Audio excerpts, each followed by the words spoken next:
Traveling and the hero's journey. Hello everyone, my name is Franco, welcome to B Productions, and in this series we are talking about all things traveling, and not the typical form of traveling, but the actual Chad form of traveling, you know, backpacking across the world, doing manual labor, working for money, working for somewhere to live, meeting new cultures, all of that stuff. So yeah, in the last video I talked about the benefits of traveling and a little bit about my story and how my story began. In today's video we're going to continue with that, but the difference is last video was a little bit more directed to people that didn't really know what to do with their life, or they were not completely certain, and I just wanted to plant that seed in their head that traveling is not only an option but oftentimes the best option, and that it's easier to do than what people think. This is an idea that is not limited to that video. I'm going to keep talking about that in future videos, but I do recommend that you watch that video before you watch this one. But yeah, in this video we're going to talk about the hero's journey, which is a very common archetype, like a sort of structure that we can see in most movies, books, series, whatever form of media you consume has the hero's journey. And everyone, when we talk about traveling, everyone talks about how traveling opens your mind and about how traveling is so good for you.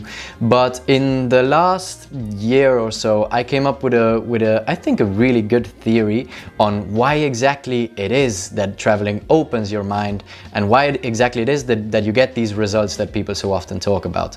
So, and that has a lot to do, it has everything to do with the hero's journey. So in this video, I'm going to go over what the hero's journey is. And it's this image here, basically, the one I'm putting on screen right now. So I'm going to be going over the 12 steps of the hero's journey, and in every step I'm going to be comparing it to my own experience as someone who has traveled for almost the past 4 years. I'm 22 years old now. I started traveling by the time I was 18. I've done backpacking and working holiday across New Zealand and Australia. So yeah, I'm from Argentina, just in case. But yeah, let's just begin. And let's begin with the ordinary world. So the ordinary world, nothing too special. It's just in any movie or book, it would be the presentation of the location and the characters that inhabit this location. So in my case, I was an 18-year-old Argentinian guy coming out of high school. I didn't know what to do with my life. I was not particularly athletic. I was a virgin, so yeah, I'm just gonna put that out there. I loved playing video games and I was not an excellent student. I was not a bad student by any means, but I just did the bare minimum to pass a class and I didn't really worry about too much out of that. So then we have the call to adventure. So the call to adventure in my case were the many opportunities at school I wasn't enough awake to take. So for example, there was exchange programs that I didn't took advantage of, whereas my sister did, for example, and she had some really good experiences.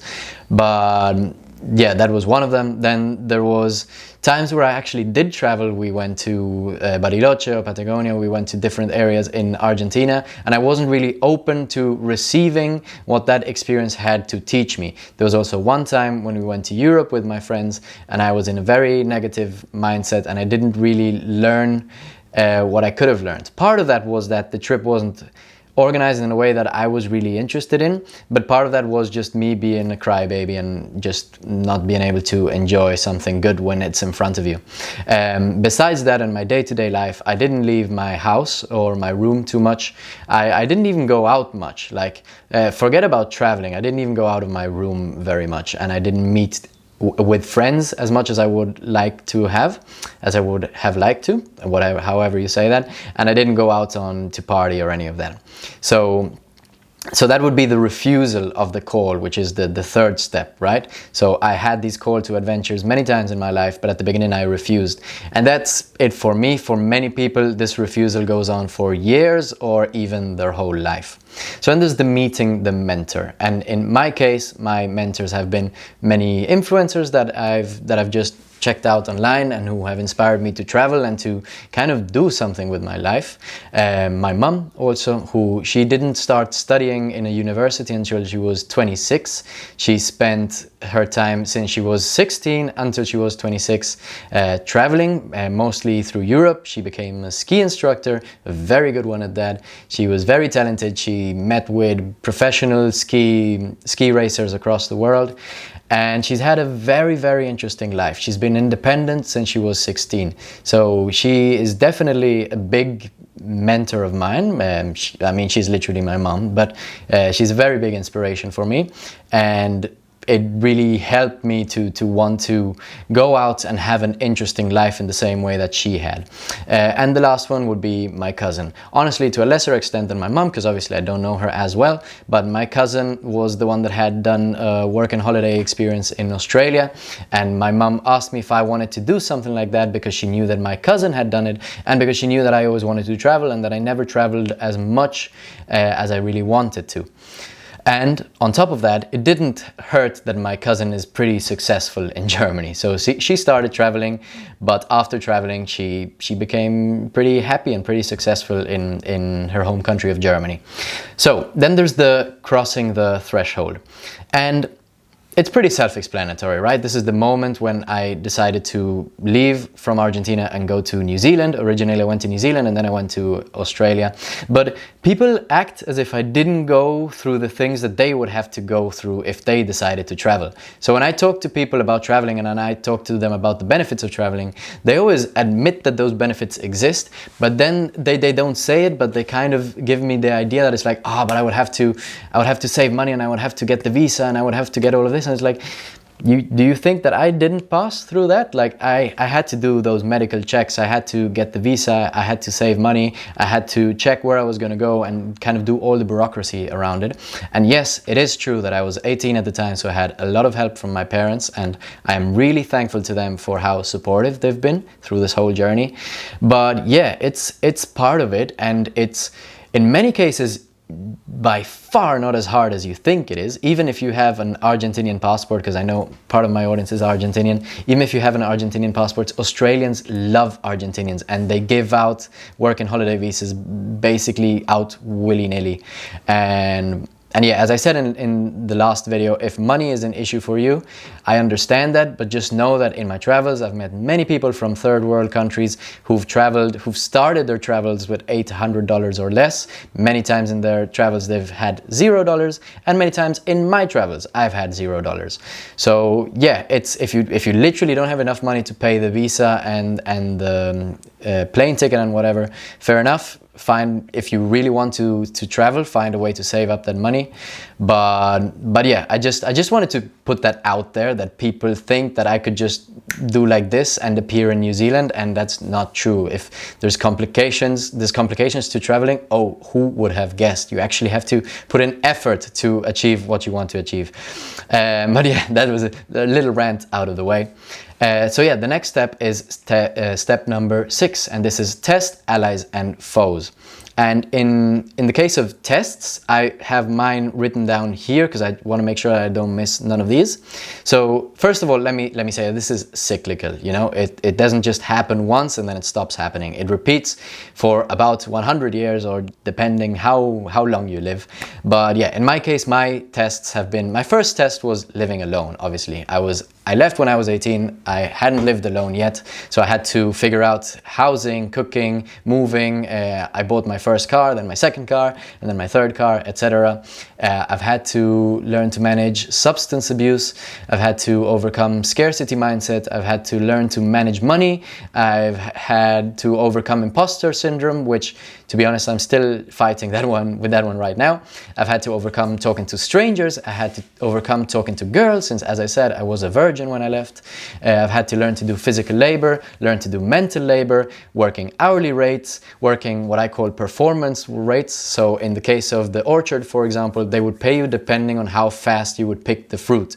So this means that, unlike with hourly work, where you can kind of slack off and not do anything all day, you literally get paid depending on how much effort you put in. So that's a completely it's a very interesting shift in mindset when you start working with performance rates. Then I had to learn to manage getting fired. I had to learn to decide when to quit, and I had to learn to decide when to stick. So these are just some of the tests that I've had to overcome these 4 years. Obviously, there's much more than that. Then in terms of allies, I've learned that my childhood friends don't need to be my only friends. I can meet people who think similarly to me and not just be friends with people who have been kind of put in my life by God or whoever. At the beginning, I also thought I wasn't worth the attention of the people I really wanted to be with.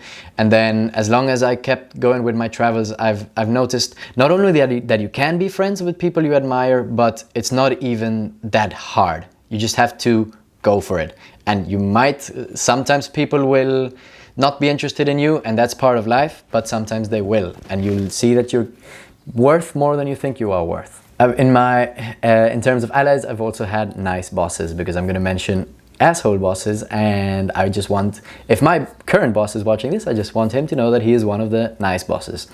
So yeah, foes. So enemies, basically. They don't exist in the typical sense of the word, like when we watch a movie, but they can be, for example, asshole bosses, and this is why I mentioned nice bosses first. Don't kill me, please.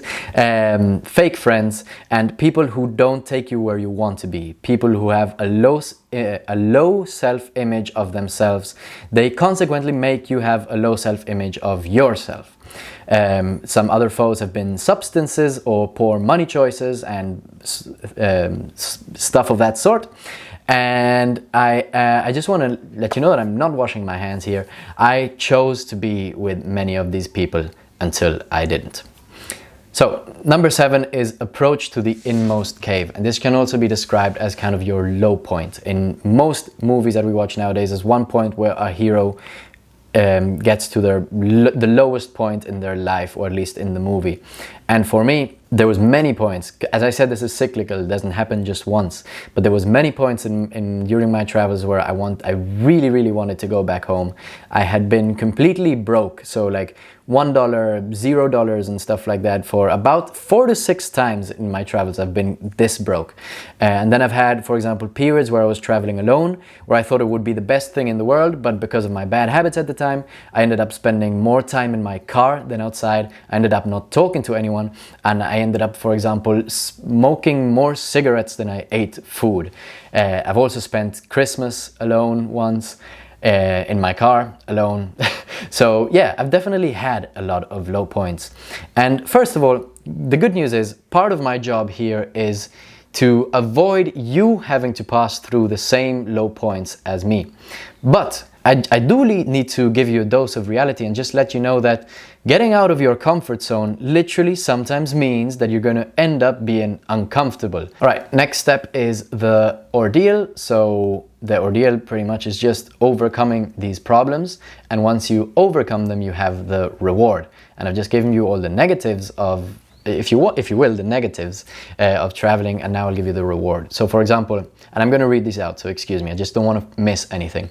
But I am now mentally capable of being fully independent at 22. I know, because I have been. I know how to find a job, even have started a career in video production, photo production, and social media marketing with no uni title. I know when to quit a job, a friendship, or a relationship when it doesn't do me well. I don't feel like the world will crumble since I've started my social life from scratch so many times.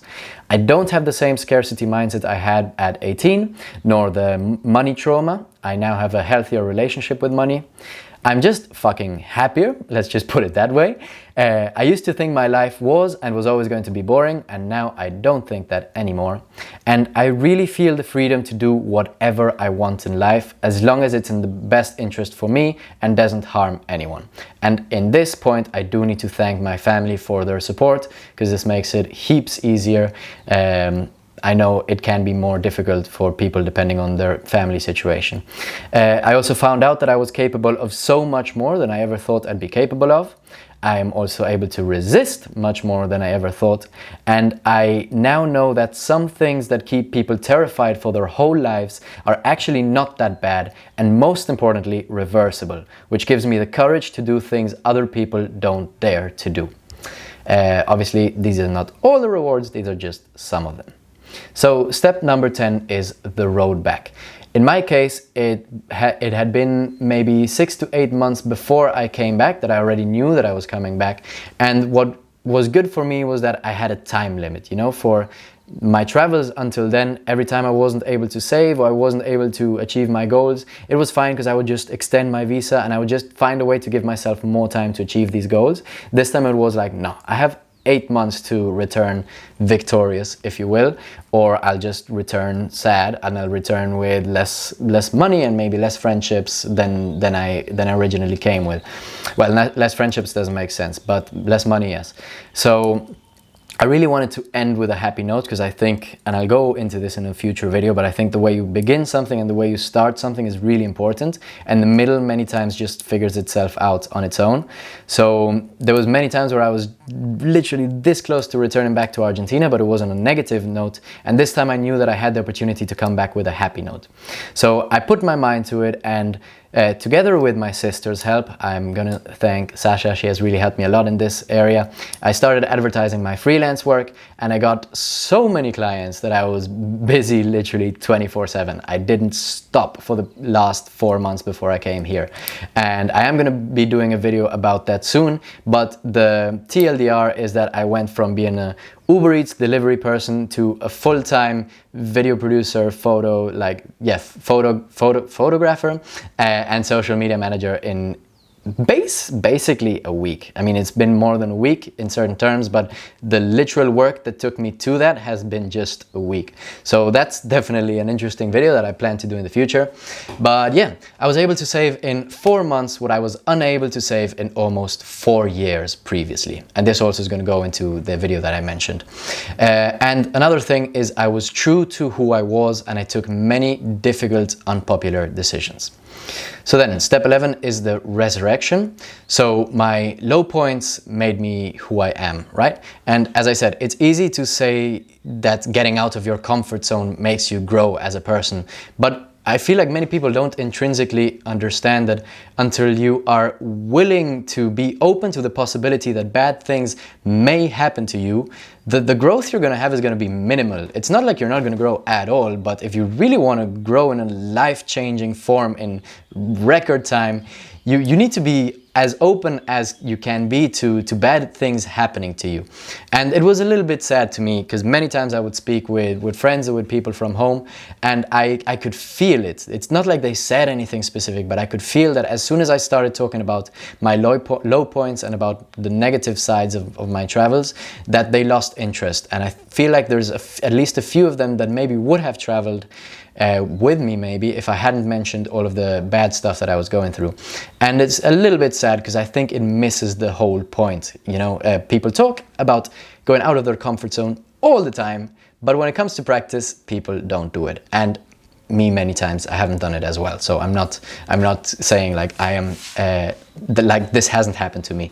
But anyways, step 12 and the last step is the return with the elixir, and this can also be described as the hero going back to the ordinary world and changing it for the better.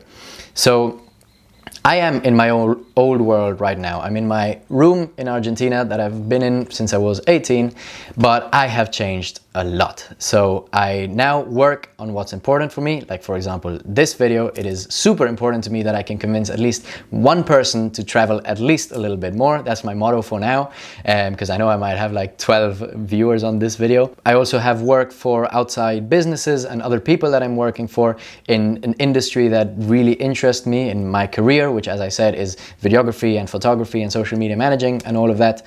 And I am planning to keep traveling. I am planning to go to Europe as soon as I can and live maybe in Germany, maybe in France, maybe, no, not in France, sorry, maybe in Italy, maybe in Germany, maybe in Portugal, maybe in Spain. We'll see in the upcoming months. The last one, and maybe the most important one, is that I'm happy. Even though I'm still getting used to being back home, but I am actually happy. And I might talk more about happiness in a future video, because happiness is not something that you can follow. You know, you need to find workarounds. This is maybe the one case where the end is not the end. Like you need to find another, like a medium as the end, and everyone needs to find their own definition of happiness. For me, happiness has a lot to do with friends, with family, with traveling, with following my passion, with being healthy. But yeah, that's just my definition. But anyways, I am happy, at least for now. As I say, this is cyclical, but at least for now I am happy, and it has not been many times in my life where I was able to say that openly. All right, so let's go back to traveling and why people say that traveling opens up your mind. I think it's because of this, you know, because the hero's journey is a journey that's inside of all of us all the time, for everyday people in everyday life. But I think the thing that makes traveling so special is that it turns the hero's journey from something pretty metaphorical to something pretty literal. You know, if we go back to the photo up here, I literally crossed the threshold. I've literally left out my comfort zone. I've literally passed through new tests. I've made new allies and new enemies. I've had lows that are pretty easy to see as a low, right? It's not an emotional low. I've literally had $0 in my bank account. It's the road back was a literal road back. The change in my ordinary world was a literal change. Many of these things that are very metaphorical in most people's life, because you can apply this to your job, you can apply this to school, you can apply this to high school, you can apply this to whatever. But I think when you apply it to travel, it becomes super literal, and it makes it so much more easier to see. And also when you're not as distracted with university or work or school or whatever, you have much more time to ruminate and to think about these things. And that can be a bad thing if you do it too much. Overthinking is never a good thing. That's why I promote action more than I promote thinking. But having that said, you are thinking, regardless, you're going to end up thinking more about this, and you're going to end up taking actions that take you more directly to where you want to be in your life. And in my case, it really felt like I took those 4 years of my life to kind of take a step back of my life, get separated a little bit from all the paradigms that came into my life, from my family, from my friends, from the country that I lived in, from the neighborhood that I lived in, from the school that I went in. Take a step back from that and see, wait, is this really me? Contrary to what many people say, many of these things are really me. I noticed that I'm much more similar to my parents than I originally thought I was. But there's also many things that I noticed that are not really me. And it's only been through travel that I've been able to come to these conclusions. And I'm 22. I definitely do not feel like I've lost important years of my life. I feel like I've gained important years of my life, because I'm going to waste much less time with petty stuff that I don't care about. And yeah, I'll just repeat what I said in the last video. My grandmother always talks about an important figure. She says it was an important Argentinian figure. I'm starting to think it was Napoleon. But he would get dressed to go to war, and he would tell the people that were dressing him up, "Dress me up slowly, that I'm in a hurry." And I think that applies to life as well. So many times we're so much in a hurry that we end up taking decisions that are not good for us, and they are life-regretting decisions. So traveling is one of the best ways to take a step back, look at our life from a bird's eye view, and really analyze it, and really see what it is the decisions that we want to make to become the type of person that we want to become, truly, and not the type of person other people tell us that we should become. So yeah. That's pretty much it. But yeah, having that said, then I'm not going to be staying here for long in Argentina. Who knows where the wind will take me. And before I leave, I just wanted to leave you with one question. This has been my hero's journey that I've shared with you. But I just want to know, what stage of the hero's journey are you at right now?